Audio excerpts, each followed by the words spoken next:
Inside a concrete cell, 7 feet wide and 12 feet long, an old man sits alone, 23 hours a day, every day, for 21 years. This is ADX Florence, the most secure prison in America.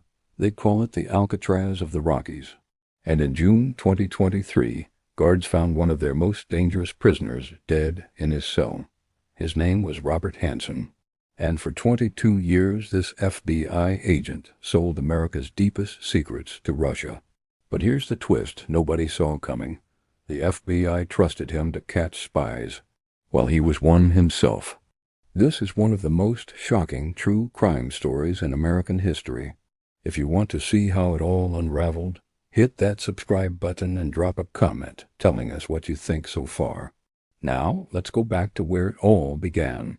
Chicago, 1944.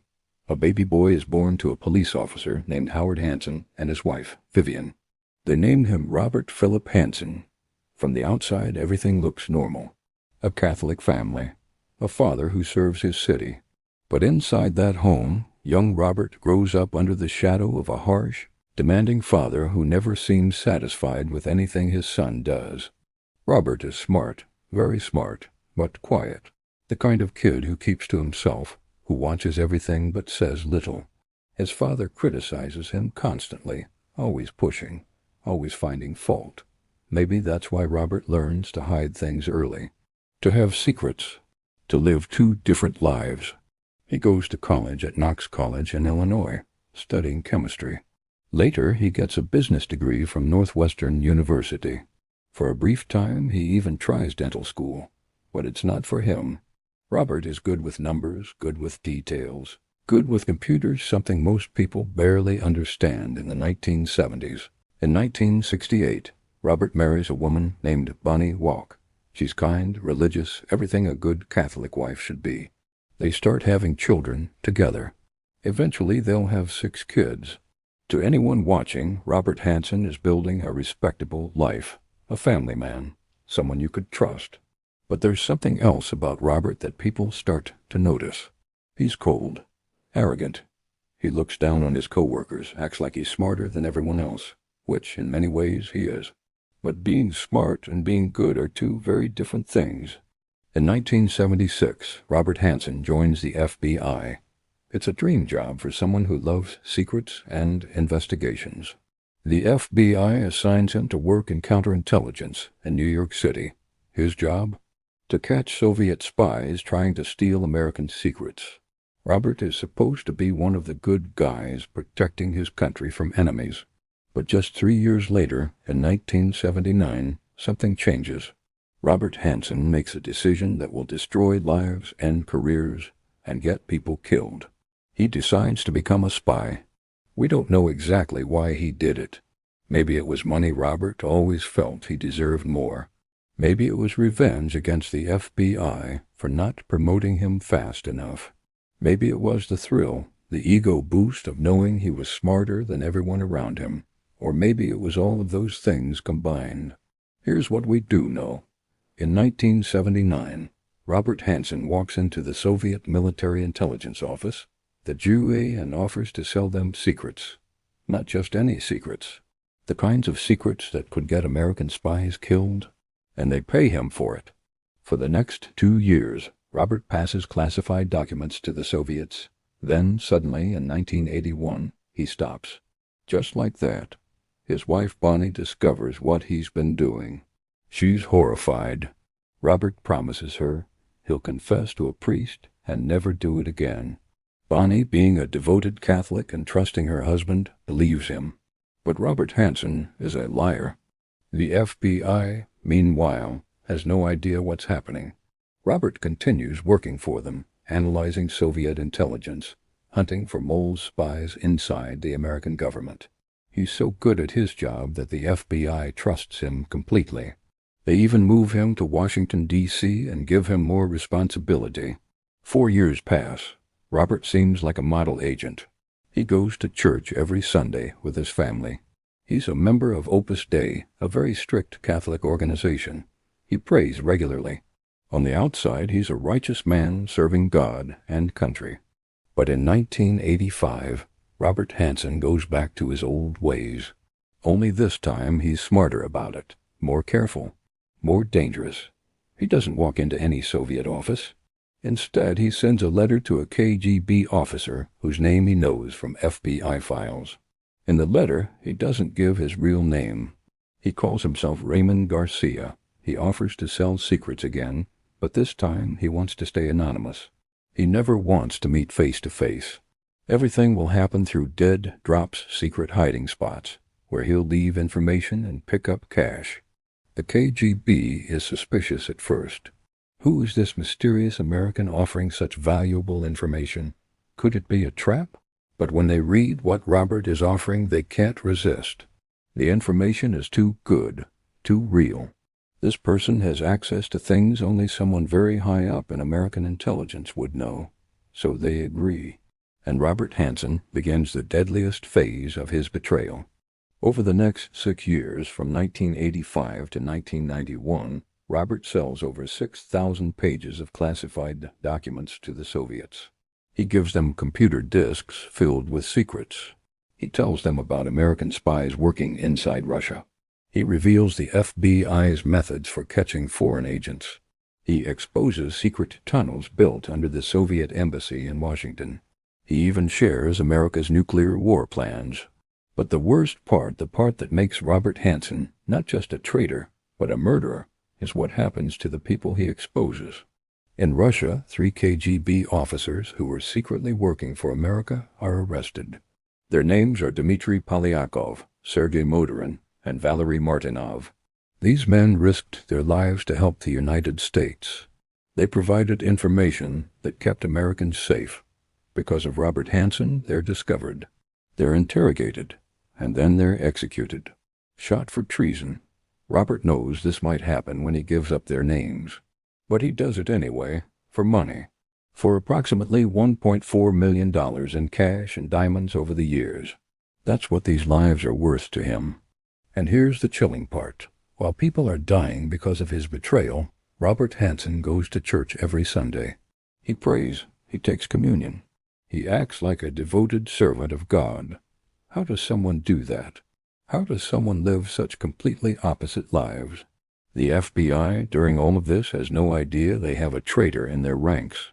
They know something is wrong, operations are failing, sources are being caught, but they think the mole is in the CIA, not the FBI.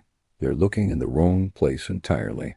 Robert continues his double life through the end of the Cold War. In 1991, the Soviet Union collapses. Communism falls. The Cold War is over. You'd think Robert would stop now. Mission accomplished, right? The enemy doesn't even exist anymore. But he doesn't stop, because it was never about ideology for Robert Hanssen. He didn't believe in communism. He didn't hate America. It was about ego, money, power, the thrill of getting away with it. He takes a break for a few years in the 1990s. During this time, he's assigned to an FBI task force. Want to know what this task force does? It investigates security breaches. Robert Hanssen, the biggest security breach in FBI history, is assigned to find leaks in the system. It would be funny if it weren't so terrifying.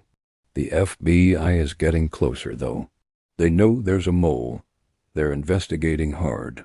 In fact, at one point, they suspect a veteran agent might be the traitor. Robert is asked to help with the investigation. He even hacks into the FBI's own computer system to see what they know about the search for the mole. He's literally investigating himself, and he keeps getting away with it. In 1999, Robert Hanssen makes his biggest mistake. He starts spying again. He contacts Russian intelligence, the KGB is now called the SVR, and offers to sell more secrets. Maybe he needs money, maybe he misses the excitement. Maybe he's just addicted to the danger. But times have changed. Technology has improved. The FBI's counterintelligence is getting better. And in Moscow, something happens that Robert doesn't know about. Someone is willing to talk. A Russian intelligence officer approaches the Americans with an offer. He has a file, an actual KGB file about their American spy. He wants money for it. The FBI pays. A lot of money. And when they open that file, They finally start to understand who they're looking for. The file contains actual communications between the mole and his Russian handlers, recordings, documents, information that narrows down the list of suspects. The investigation gets a code name, Gray Day, and slowly, carefully, the FBI begins to close in on one of their own. The net is tightening around Robert Hanssen, but he still has no idea. What happens next will shock the entire world. Make sure you're subscribed so you don't miss how this incredible story ends. Drop a comment if you're as stunned as we are by what you've heard so far. By the year 2000, FBI investigators are narrowing their search. They need someone on the inside, someone who can get close to Robert Hanssen without making him suspicious. They find the perfect person, a young FBI clerk named Eric O'Neill. Eric is told his new assignment is to work directly under Robert Hanssen. His job officially is to be Robert's assistant. His real job? To watch everything Robert does, to report back every detail, to find proof that will finally expose the traitor. Eric starts working with Robert in late 2000, and immediately he notices things are off. Robert Hanssen is strange. That's the first thing Eric O'Neill notices. Robert is brilliant with computers, but he's cold with people. He makes odd comments. He seems paranoid sometimes, checking over his shoulder, watching who's around him. But he's also arrogant, acting like everyone else is beneath him. Eric watches carefully. He sees Robert working on his computer, but can't see what's on the screen. He notices Robert sometimes leaves the office at odd times, but Eric needs more than suspicions. He needs evidence, hard proof. The FBI gives Eric a special assignment. Get access to Robert's computer. They need to see what's on it. But how? Robert guards that computer like his life depends on it, because it does. Eric comes up with a plan. He tells Robert that the FBI is upgrading everyone's computers for security reasons, and Robert's computer needs to be checked. It's risky. If Robert suspects anything, the whole investigation could fall apart. But Robert, surprisingly, agrees to let them take his computer. The moment that computer leaves Robert's office, FBI technicians tear it apart. They copy everything on the hard drive. Every file, every deleted email, every hidden folder. And what they find is shocking. Evidence, proof. Communications with Russian handlers. Information about dead drops. Everything the FBI needs to know that Robert Hanssen is their mole. But they don't arrest him yet. They want to catch him in the act. They want undeniable proof that will hold up in any court. So they put the computer back and wait. They watch. And they plan. By early February 2001, the FBI knows Robert is planning another dead drop. They've been monitoring his communications. They know where he's going, Foxstone Park in Virginia, a quiet wooded area where Robert has hidden secrets before. Under a wooden footbridge, there's a spot where he leaves packages for the Russians, February 18, 2001. It's a cold Sunday afternoon. Robert Hanssen leaves his house and drives to the park. He's carrying a package of black garbage bag filled with classified documents. In his mind, this is just another drop, just like he's done dozens of times before. Easy money. But this time was different. Hidden in the trees around Foxstone Park are FBI agents, dozens of them. They're watching through binoculars. They have cameras. They're waiting for Robert to make his move. Robert parks his car and walks into the woods. Snow is on the ground. It's quiet, peaceful. He approaches the footbridge, looks around carefully, and reaches down to tape the package underneath. That's when they move. FBI, you're under arrest? Agents rush from the trees. Robert freezes. For a man who spent 22 years outsmarting the FBI, he doesn't run. He doesn't fight. He just stands there as they put handcuffs on his wrists. One of the agents says to him, "Why did you do it?" Robert Hanssen, the man who betrayed his country for over 2 decades, looks at them and says simply, "What took you so long?" Even in his moment of capture, his arrogance shows. He thought he was smarter than everyone. And for 22 years he was right. But not anymore. The FBI takes him to their headquarters. They search his car and find more evidence: classified documents, recording equipment, tools for his spying operation. They search his house and find even more. His whole secret life laid out in front of his wife and 6 children, who had no idea what he'd been doing. Well, Bonnie knew something. Remember, she'd caught him once back in 1980, but she believed he'd stopped. She trusted him. Now she learns the terrible truth. He never stopped. He just got better at hiding it. The arrest makes headlines worldwide. FBI agent arrested for espionage. People can't believe it. An FBI agent? Someone whose job was to catch spies? How is that even possible? The FBI is humiliated, angry. One of their own has caused one of the worst intelligence disasters in American history. FBI Director Louis Freeh calls it the most traitorous actions imaginable. Robert Hanssen faces the death penalty. 15 counts of espionage. Each one could get him executed. But Robert's lawyers make a deal with the government. If Robert tells them everything, every secret he sold, every method he used, every contact he had, they'll take the death penalty off the table. There's another reason for the deal: Bonnie and the children. The government agrees to let Bonnie keep part of Robert's FBI pension, so she and the kids won't be left with nothing. In exchange, Robert pleads guilty. On July 6, 2001, in a federal courtroom, Robert Hanssen stands before a judge and admits it all. Yes, he spied for Russia. Yes, he sold secrets. Yes, he betrayed his oath. His voice is flat, emotionless, like he's reading a grocery list instead of confessing to treason. The judge asks him if he understands the consequences of what he's done. Robert says yes. But people who were there that day said it seemed like he didn't really care. Like even now, he thought he was smarter than everyone else in the room. On May 10, 2002, the judge sentences Robert Hanssen to 15 consecutive life sentences without the possibility of parole. 15 life sentences. He will never, ever be free again. But where do you put a man like Robert Hanssen? A man who knows some of America's deepest secrets? A man who's proven he'll sell anything for money. You can't put him in a regular prison where he might contact foreign agents or share what he knows. So they send him to ADX Florence in Colorado, the Supermax, the most secure prison in the entire United States. It's where they keep the most dangerous criminals in America: terrorists, cartel leaders, bombers, and traitors. Robert Hanssen is placed in solitary confinement. His cell is 7 feet wide and 12 feet long. Concrete walls, a small concrete bed, a concrete desk, a small window that doesn't show anything but sky. He's alone 23 hours every day.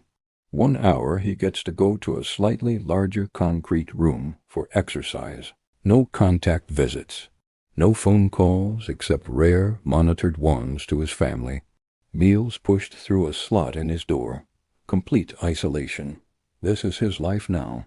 This is his punishment. Days turn into weeks, weeks into months, months into years. The world outside keeps changing. Technology advances. Presidents change. Wars start and end. But inside that concrete cell, time moves differently.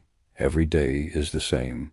Wake up, eat, sit, sleep, repeat. What does a man think about when he's alone for 23 hours a day?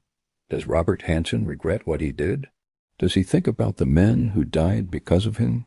Does he remember Dmitry Polyakov, Sergei Motorin, and Valery Martinov, the 3 Russian officers executed because he gave up their names? We'll never know. Robert rarely talks to anyone. He becomes a ghost. A cautionary tale. The FBI agent who threw everything away for money and ego. This story is almost over, but the lessons from it are forever. If you found this documentary fascinating, hit subscribe and leave a comment telling us what punishment you think Robert Hanssen deserved. Should it have been harsher? Was this justice? We want to hear your thoughts. Years pass. 10 years. 15. 20. Robert ages in his concrete box. His hair turns white. His body weakens. He's an old man now, far from the arrogant young agent who thought he could outsmart the world. Other infamous inmates are around him at ADX Florence. Ted Kaczynski, the Unabomber. Terry Nichols from the Oklahoma City bombing, Ramzi Youssef from the 1993 World Trade Center attack, and Boston Marathon bomber Johar Tsarnaev. Robert Hanssen is in a prison full of people who committed terrible acts against America, and he's one of them. In June 2023, guards do their morning rounds at ADX Florence. They look into Robert Hanssen's cell and find him unresponsive. He's 79 years old. Medical staff rush to help, but it's too late. On June 5, 2023, Robert Philip Hanssen dies in his cell after 21 years in solitary confinement, after spending more than 2 decades betraying his country, after causing the deaths of at least 3 men and countless damaged operations. He dies alone in a concrete box, just like he lived for over 20 years. The Bureau of Prisons announces his death, but releases few details. There's no dramatic ending, no final confession, no moment of redemption. Robert Hanssen simply dies, and the world barely notices. A small news story, a brief mention, and then he's forgotten. But his impact isn't forgotten. Because of Robert Hanssen, the FBI completely changed how it handles security. They created new rules for monitoring employees with access to classified information. They improved background checks. They developed better systems to catch insider threats before they can do damage. The intelligence community learned hard lessons too. They started watching their own people more carefully. They created programs to identify workers who might be vulnerable to recruitment by foreign powers. They began taking mental health and financial problems more seriously as warning signs. Books were written about Robert Hanssen. A movie called Breach came out in 2007, starring Chris Cooper as Robert and Ryan Phillip as Eric O'Neill. Documentaries aired on television. His story became a case study in every intelligence agency around the world. This is what betrayal looks like. This is what can happen when one person with access decides to sell out. But perhaps the saddest part of this story isn't just what Robert did. It's who he could have been. He was brilliant, truly gifted. If he'd used his talents for good, he could have caught dozens of real foreign spies. He could have protected his country. He could have been a hero. Instead, he chose money, ego, the thrill of deception. And in the end, what did he get? He got $1.4 million that he never really got to spend or enjoy. He got 15 life sentences. He got 21 years alone in a concrete cell. And he got a legacy as one of the greatest traitors in American history. His wife, Bonnie, still lives quietly, trying to rebuild a life shattered by her husband's betrayals. His 6 children grew up knowing their father destroyed lives and died in prison. That's his real legacy. Not the secrets he sold or the money he made, but the lives he ruined, including his own families. The story of Robert Hanssen teaches us something important. Intelligence isn't the same as wisdom. Being smart doesn't make you good, and secrets always, eventually, come out. You can hide for days, months, even years. But 22 years of lies ended with one afternoon in a park, handcuffs, and a lifetime in a cell. Robert Hanssen thought he was the smartest person in every room, and maybe he was. But he wasn't smart enough to understand that betraying everything you claim to believe in your country, your oath, your God, doesn't make you clever. It makes you lost. He died the same way he spent the last 2 decades of his life, completely alone.